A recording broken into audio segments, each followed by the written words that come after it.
says it's recording. Hopefully it will. Have we got some questions yet, Miss Clayton? Oh, sorry, lots of hellos and good mornings. That's brilliant. A few names that I recognise well. There's a few that are anonymous, so if you do ask a question, I won't know who that's from. So if you can pop your name in, that would be really good. There's a few we've got names. Yep, just lots of good mornings at the moment. Well, good morning to you all. No, Miss Bush isn't here. It's just myself and Miss Tomlinson this morning. Sorry to disappoint you. Yeah, sorry to disappoint. I should probably actually say, lots of you, all of you won't have the foggiest who I am. I've been on maternity leave and I've just returned. And so I'm Mrs. Tomlinson, and I am looking forward to meeting my new classes. Actually, some of you I'll be taking on, so that'll be great. We'll have great fun when we eventually get back into the classroom as well. I think we're about ready to start, actually, Miss. So do you want to get ready to do your Q&A, and I will start sharing my screen with you. All good. Just before I share the screen with you, I would just say that we think you're all doing a wonderful job, and just, keep up with it. If things are stressing you out and things, don't, be too worried. Make sure that you contact your teachers via email or something like that. Okay, right, I'm going to share the screen now and we will begin. Oh, I say I'm sharing the screen.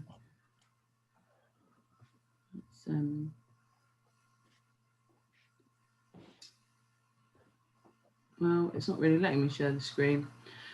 Hang on a minute, folks. Let's try this instead. Right, can you all see that now? It should say science.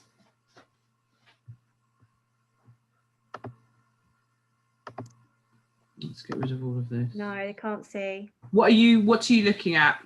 So I can still see you. You can still see me? Yeah. Okay, let's try this then. And yeah, it looks like others are answering. They can't see it either. See. Oh, this is interesting. I seem to be signed in as a student. Well, this is unexpected. Wow, that should definitely not happen. Right, let's try and sign in as me. If it's that's very bizarre. So you can't see that screen at all? No, not at all. Right, can you just see me and Miss Clayton still? Yeah, that's what they're saying. Right, I'm going to pause the recording for a moment while I try and fiddle around with this. Don't run off anywhere. Stay here. Otherwise, this will just be students. Right, good morning again. I do apologise for that. We are now recording again. So, first of all, welcome to your first science webinar of 2021. Not how we expected to be starting the year at all. And it's really disappointing for all of us because, of course, we want to be in the labs with you doing all the exciting things that we do in science. So unfortunately, this is the way it has to be. We're in the virtual world, if you like. So your home learning is going to take a particular format. So you're going to have webinars and work to revise last term's learning, and we will introduce some new content as well. You'll have one webinar a week and a 45-minute session to do the work that's set. All your work will be introduced during the webinar, but it will be set on your Google Classroom by your different teachers. Different teachers may give you some other work to do as well. So it might be slightly different for different classes, depending on the students and the teacher, but overall, most of it will be the same. And we'll all absolutely link to the webinars. The webinars will be run by Miss Clayton and Mrs. Tomlinson, that's me. And please use the Q&A for questions. The raised hands we won't kind of respond to. Make sure you're using the Q&A, okay? So, how it will work, you're going to watch a webinar, one a week, okay? Sometimes we might share other little videos with you as well, but all of that will be in the Google Classroom. And very helpfully, Miss Clayton has put into the PowerPoint your codes. So when you come to re-watch this, it's recorded, so you can pause it and find your code if you can't remember or aren't in the class. I know there's a few students who haven't been who've lost the code or accidentally left the classroom or whatnot, so you can rejoin. So pause it, check your classroom code, and then you can go back into the Google Classroom should you need to. So you're going to have work to work through. You're not expected to do all of the work, but you are expected to have a go and attempt the tasks. We really have high expectations of you, not to stress yourself out, but not to let yourself, let yourselves down, but always have a good go. It doesn't matter if things aren't perfect or there's lots of mistakes, that's part of learning. So you should complete whatever you can in 45 minutes, and it's quality rather than quantity. And today you're going to have a look through the slides, which we've already shared with you, or if they're not in your Google Classroom, your teacher will. You're going to answer the questions in them by typing straight into them. There are 2 Google quizzes, believe it or not. There is a standard one for everybody to complete, and then there is a challenging one for any of you to do as well, should you wish, and if you have time. I've also popped in a kind of keywords definition task as well. Some of you will do that set by your teachers, or some of you won't. It depends again on the class. And that's just to get you recapping on what we've done. I'll just say at this point, we're hopefully not going to take 45 minutes because I think it's too long for you to sit and listen to me and Miss Clayton, talk. It's very difficult in a virtual environment. So I'm going to try and make it a bit shorter. And what I would suggest is I'll try and give you times, if you fast forward when you're rewatching the webinar, to look at the bits that are to do with science, if you remember all of this and don't need to worry, as the teachers have all given you very clear instructions. We just want to make sure that all the information is actually available to you at all times. But you can fast forward, rewind, pause, whatever you like when you come to rewatch the webinar. So today's lesson, we're going to revise some of the topics that we did last term, and that's lab safety and equipment, solid, liquid, gases and changes of state. I've put some keywords up there, the things that we really need to be considering as we go through this. So these ideas of hazards and risks. So what are your hazards and what are the associated risks with them? So you might have a glassware, and the risk is you could break it and cut yourself, that kind of thing. And then your states of matter, solid, liquids and gas, and the way that we change through the different states of matter, sublimation, evaporation, melting, freezing, condensing, and there is deposition as well, which, it's not necessary to know, but we'll start touching on those things to make sure that you're challenged sufficiently. So one of the things that I always am concerned about is your safety, as every teacher would be. And in science, it's typically an environment where there's a lot more hazards and a lot more risks than you would have in other lessons. And so every chemical that you're given will have a hazard label on it. Now, you would have seen these labels before. So this one with say what you see here, there's a dead fish. This chemical is harmful to the environment, okay, and living organisms. And then there's very common ones like your skull and crossbones, again, self-explanatory. If it's toxic, it's poisonous. So in science, we use the term toxic. Then we've got this corrosive. So that's the kind of things you'll find on your acid, your hydrochloric acid and things like that. So this is all just a recap. You can have a look through all of these and think about what they all mean and where you've seen them before and why we have them as well. So I'm not going to dwell on that and spend too long. Also keeping an eye on the time. Just Miss Clayton, just there's a couple of people who've raised their hands. I'm just going to reiterate, could you please ask in the Q&A rather than raising your hand? It makes it easier for us.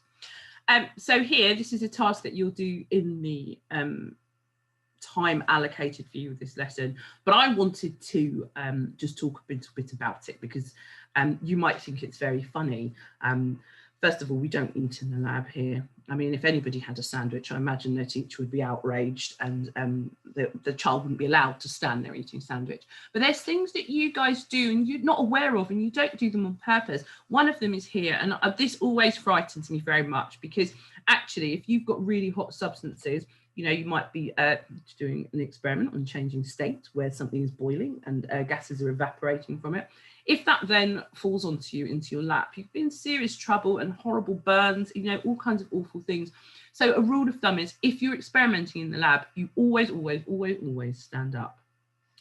Another one which we see frequently is having boiling tubes or test tubes, like those apparatus. The boiling tubes are the slightly larger ones. And students go, oh, what's this? And having a peer inside. We don't do that. Something could come shooting out of the boiling tube or test tube and potentially blind you, especially if, like this student, you're not wearing your goggles. So I just wanted to reiterate some of those safety ideas. You can, of course, see in the picture, and then when you come to do your task, you can answer those correctly. Also, things might not seem so obvious here. You can tell us what's going on there when you complete your task. So lab equipment. Now, it might not seem hugely important at this point that you know all the names of the laboratory equipment, but actually it's massively important, because a main part of your learning and becoming a scientist is to write instructions on how to carry out experiments, or to write methods for yourself that you'll then need to use again. So it's so important that you A, know the names of the lab equipment, and B, what they're used for. So we always, if ever asked in an exam question or by your teacher, we always say that we wear safety goggles for practical work or experiments. When we're using laboratory equipment, we have things like test tubes and boiling tubes. As I said before, this is glassware, and our boiling tubes and test tubes can withstand very high temperatures, as you'd imagine from the Bunsen burner. Taking samples, we have things like a spatula, not a spoon. You see why it's so important that you use the correct language, because if you were doing an exam question, a spoon wouldn't be acceptable language, but a spatula would. And then a pipette here. Again, one of the things that often comes up is students can't remember the name for this, which is a measuring cylinder. They come in different sizes, so they can take different volumes of solutions or chemicals or anything like that. And this, remember, is a measuring cylinder, and we always specify the size. So is it a 30 ml measuring cylinder or 100 ml? And remember, you can use mil or centimeters cubed, okay? Then here we have a balance or scales. Be very careful about language again. So those are the only two acceptable terms, and that's to measure the mass of items. So here we have our Bunsen burner, and we have a conical flask. So we can perform reactions in conical flasks, or things such as beakers and so forth. Just starting to really start to think about the names of equipment and making sure that you use them in the right context. So our friend the Bunsen burner, which you won't see for a little while, at least this 6 weeks, so we don't want to forget about it and the safety aspects of it. It's a crucial part of our science, and particularly in chemistry. Also, while we're looking at the Bunsen burner, I'd also say that we do lots and lots of other reactions that are just as exciting as having a Bunsen burner, and you'll be introduced to more and more of those as we go along. One of the things you need to remember is the safety about the Bunsen burner. If I just let you have a little think for just a couple of seconds about what the safety considerations are for using a Bunsen burner. So have a look at the picture and think about what the Bunsen's made of and what its function is. I'll give you a few moments just to think about that.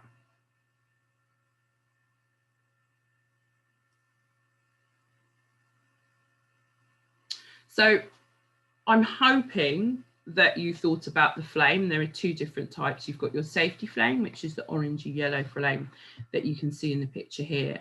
And then you've got your roaring flame, which is what we use to heat things up. So if we look to the diagram here, this inner core here at the top here is the hottest part. The chimney here, you've got your air hole, which you can open and close, which affects the amount of air going into the Bunsen burner and therefore the requirement for burning oxygen going in. Always using a heat-proof mat. Then if anything your heating or so forth falls onto here, it's not going to burn a hole in the desk. Got a base to keep it stable, and then a rubber tubing. When you have finished using your Bunsen burner, switched it off, put everything away safely. You don't want to pick it up straight away because it's made of metal, and metals, as we know, are great conductors of heat, and therefore you could get burnt. When you go to pick it up, don't pick it up here or here or here. You'll remember this. Always pick it up here from the rubber tubing that still has the metal bit inside it, because that keeps it rigid, but it also means you're not going to get burnt from the metal because the rubber is a good insulator. Okay. So that was our overview briefly of the Bunsen burner, the equipment, and just considering the ideas of hazards and risks and how to stay safe within the laboratory. And so on to our friends, solids, liquids and gases. Now, you all probably think, oh, I know everything about solids, liquids and gases. I did it at junior school, primary school, you know, I do it at home because I'm such an amazing scientist, which is great. But we always build on ideas and concepts in science, and absolutely you know lots about solids, liquids and gases. So we're going to briefly go through some of the more basic ideas and just making sure that everything you do has a little bit of detail to it rather than just the basics, because we want to build upon that. And then what we want to do is start getting to use more advanced language perhaps and concepts that are related to GCSE. Miss Clayton, have we got any questions that I need to answer as we're going through? Are you okay? No, that's okay. I'm going through them. It's mostly just about work not being on the Google Classroom yet. So if you have got it not there yet, guys, it might be that your teacher wants you to watch the webinar first. So they'll be uploading the work for you to be live just after. So for now, just watch the webinar. And if that work isn't there at the end, then we can talk to your teacher about it. But for now, just the webinar. Don't worry about what's on Google Classroom at the moment. Thanks, Miss. It's because you're all so keen. The teachers like to wait so that you've got all the information you need before you attempt the tasks. And we have had a question of what about plasma? The plasma, well, let's talk about that as we go through our solids, liquids and gases then. So we'll start, I'll just say here, it has slightly different properties and we'll talk about that shortly. So as I said, we're going to go through the solids, liquids and gases and the basic parts, and then we'll talk about the more advanced parts, and we can have a little discussion about plasma as well. So in our solids, liquids and gases, you would have drawn diagrams of them. And I'd just like to say at this point, we don't try and trick you in science. If ever you're unsure of something, read what you've been given and say what you see. So if you look at the particles in a solid, very obviously, even if there was no writing there, you could tell me that these circles were all very closely together and they were neatly arranged and uniform. They were regular. So we use these circles to represent the particles in each state. You'll also notice that here, there's these little lines here, which just are to indicate that they don't move, but they just vibrate around these kind of fixed points, okay? And they can't move past each other and we can't compress them, squash them, okay? If we try and do that, solids would just break. It just doesn't work. So with liquids, we have particles, again, saying what you see. They're still very close together, but there's lots more of these lines that indicate kind of movement. You can see that they're randomly organized and they can move around each other. They can't be compressed or squashed either, okay? And then in our gas, again, saying what you see, the particles are far apart and they've got lots of energy and they're moving around quickly in all kinds of directions. So those are our basic solids, liquids and gases. There is another that you can look at called plasma. We don't do that at GCSE level or Key Stage 3. As you know, you're on a flight path, so we kind of try and cover everything together. What I'll do is I can put in some information because I'm just checking my time and we're going to run out. So I don't want to go on for too long. I'll pop in a sheet for you.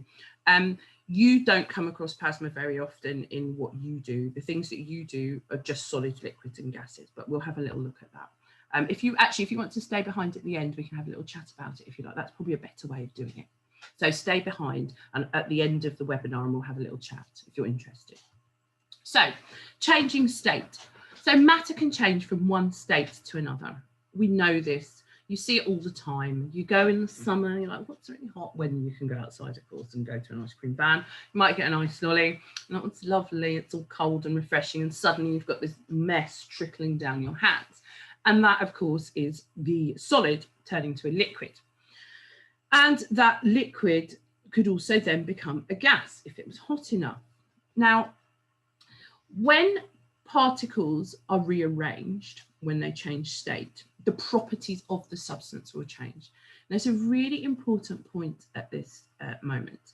The properties change, but the overall volume and mass doesn't change. Now, there's this word called to conserve, and that means to keep the same. And I think it's really important that at this point, those of you who are stretching yourself a little more are kind of aware of the ideas to do with conservation of mass and this conservation of volume. The total number of particles in that solid remains the same as it changes to a liquid. Okay, it's just the properties change because the arrangement of the particles have changed. Another thing also to raise here at this point is the idea that the processes there are different processes. We have physical change and we have chemical change. With changes in state, it is simply a physical change, not chemical. Can you take a moment and think about what the difference between physical and chemical changes are? I'm going to give you a moment and then I'll talk to you about it.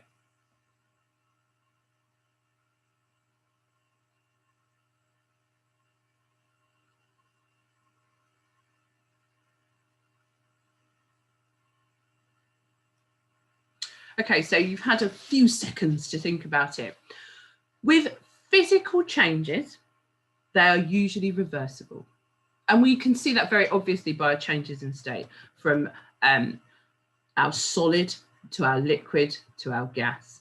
We can then revert them. They can go back to how they were originally. With chemical changes, it's very difficult, often impossible, to reverse them. If you think about cooking, I always like to think of this kind of chemical aspects of cooking, that you put all of these chemicals together and make a mixture. But then as you apply heat, there's a change, and that change is not reversible. You can't get back out what you put in, okay? So with a chemical change, they're very difficult to reverse, if not impossible. You'll learn about, I think, maybe 3 reversible reactions as you go through school, chemical reactions. The rest are all not reversible that you'll learn about. But changing state is a reversible reaction. You'll notice something else. When we go in this direction here, from solid to liquid to gas, or straight from the solid to the liquid via sublimation, the thing that we do to those particles is to provide them with more energy, and we do that by heating them up. And what's really interesting is often in science, if something is reversible as in a physical reaction, what you do one way, you do the opposite to turn it back. So here, if we're heating, going back the other way, we are cooling, okay? So as I said, your ice lolly will melt and get this horrible liquid. If you heated it up because you were doing some kind of experiment, it would eventually evaporate. You see that all the time with water. I mean, it's the easiest one to actually talk about is melting ice. And then you could put the melted ice, which becomes what we call water, and then heat it up on the stove. You know, you might be cooking some broccoli or whatnot, boiling it, and you'll see all the steam start to come off the water. Another interesting question for you, and I'm going to leave you to ponder this actually, and then we'll come back to it. In fact, my son was asking me yesterday, why is it then that you apply heat to your pan of broccoli, if you like, and it doesn't suddenly all evaporate? Why doesn't it suddenly all evaporate? Thinking about the transfer of energy to the particles and what's happening. So I want you to ponder that. And if you want to pop some ideas into the Q&A, Miss can see what you're coming up with and share it with me as well. Okay, there's 2 other things I just wanted to mention, the sublimation and deposition. That's where we skip the liquid phase of solids and gases. Examples of kind of sublimation when you go from solid to gas straight away is kind of dry ice and things like that.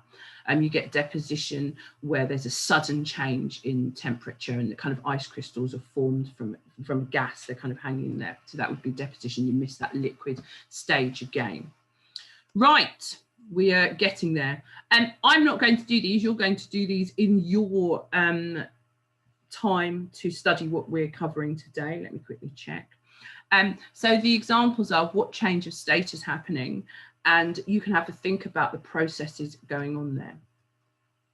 So I briefly touched on how melting and evaporating happens, and this idea that if you melt and evaporate, you require an increase in heat. Temperature rather, which increases the heat energy, and then opposite, it's the other way, so you're cooling. And I think that one of the things to push you further on here is to consider the ideas of energy, and heating gives the particles more energy. If they've got more energy, they move more. This idea they've got more kinetic energy, and their movement starts to speed up. And eventually these kind of particles will break away from each other, and the more energy that they're getting, the faster they move, and then they contain more energy and are able to break apart. So here you've in the, sorry, I'm pointing at this, you can't see. Here you've got little energy. So if you start to increase the energy going in, eventually they will break apart and become a liquid. Okay, and then even further heating, you'll get the gas. So it's about increasing the amount of energy that these have. Okay. Let's move on again. And there's your summary there. Remember, this is all in the slide. You can rewatch the webinar, pause, and so forth, and think about what we've considered and what I'm talking about. So if that was the case, this idea of increasing the temperature and supplying more heat energy to a solid to get it to melt, and to a liquid to get it to evaporate, we do the opposite for condensing and freezing. The amount of energy in the system is reduced. So they have less energy and move closer together. And again, if the particles in the liquid are cooled, even less energy and move closer together to become this solid. Now, just to recap then, I'm going to quickly flip back to this idea of, although these have changed their physical property, as in you can't pour a solid, but you can pour a liquid, the amount of particles and the mass hasn't. Okay, so it's really important, this idea of conservation. So what have we then covered? So it's now 9:30. We've been doing this for 25 minutes. What you should now be able to do, or just to have recapped, is explain how to stay safe in a lab, state the hottest part of the roaring flame on the Bunsen burner, describe the arrangement of particles in the different states of matter, and explain how energy changes when there is a change from one state to another. So that's what we just covered. So this is exactly what I said at the beginning about what you need to do. So I'm not going to go through that again, but if you get to the end of the webinar, when you're rewatching it, you can have a look at this. So I'm going to unshare the screen, bear with me, so you can see me and Miss Clayton if she would like to join us. And we're almost done here. So are there any more questions that have come through, Miss? Apart from that one, those who want to stay on can stay on. I've been typing frantically, but there's still a couple that I couldn't get to. And we had a question of, what about dark matter? Dark matter, that's very different. We don't know lots and lots about dark matter. It's something that we're still investigating in the context of physics. And what I'd say to you, whoever's asking about dark matter, see what you can find out and come and share that with us and with your teacher next week. In fact, if there's any questions that you want to put to us that you think that the whole of Year 7 should really be thinking about, put them to myself and Miss Clayton beforehand, and we can also have a little chat about that. It might be nice to have a kind of 5-minute discussion at the beginning before we look at the week's learning and so forth. How does that sound? Have we got any takers for that, Miss? Let me just have a look. Got a couple of yeses, yeah. Yeah, that's brilliant. So we're in here from 9 o'clock anyway, so we can have a little chat about extra things, if you like, because I know in Year 7 you've got so many questions and we want to answer them all, but we're limited here about the amount of time and what we can do, and we don't want to go on for too long talking about things that other people don't want to learn about, but we definitely want to answer your questions. So if we have a little discussion before the session next week, with Miss Clayton and I, we can talk about all of your ideas there. So, sorry, Miss, we've just got a few questions about how we actually do the work and what they actually need to do. So I don't know if we want to go back to that slide quickly. Okay, then let's share that. Oh, is this working now? I think it is. I think there must have been some kind of, I don't know, problem. Anyway, questions about how do we hand in as well. So I don't know if we can see the students' end of Google Classroom though. We can't, but what it does is where it says the assignment, I can only show you mine really, and that just shows where all the grades and things are, so I can't do that. When you're handing it in, there should be an option to just press a button and to hand in, because if it's been assigned, it comes straight to us. When you do the quizzes, it just says submit at the end, and all that information comes to us as well. So with the quizzes, you can submit to us, we want to know the scores. With the questions on the PowerPoint, you don't necessarily have to hand those into your teacher. They're kind of thinking things, recapping things. If you want to, you can send the answers to your teacher and they can have a look. You could do that within the classroom. What I'll do is I'll send out a message to the teachers and ask them about the best way for them to do that. Sorry, that's confusing. For you to do that personally. So if they share you a PowerPoint each, you all get your own copy, then you can just submit that in as well. So we might ask that people do copy the PowerPoint slides for you, so you all get your own copy, as that's an option to do, and then you can hand that in as well. Anything else? Let me just have a look. So some people asking, can they leave now? Yes, you can. Oh, we're not holding your attention. Yes, you can leave now. And we're going to end here. And thank you so much. And thank you for bearing with us when the screen share didn't work, because that was not the thing that we expected not to work at all. It was other things that you expect that are going to go wrong. So thank you for that. And those of you who wanted to hang on and we can talk about some other things, I think we've probably got a few minutes to do that. I think we still have to use the Q&A though, I'm afraid. So I'll stop sharing the screen now. Those of you who want to leave can, the rest of you can, if you want to have a little chat with us about your other ideas, we'll be here for a few minutes doing that. Is that all right with you, Miss Clayton? That's all good, yeah. Brilliant. Okay, so sharing stopped. We can probably stop the recording because I don't want to hear about our discussion.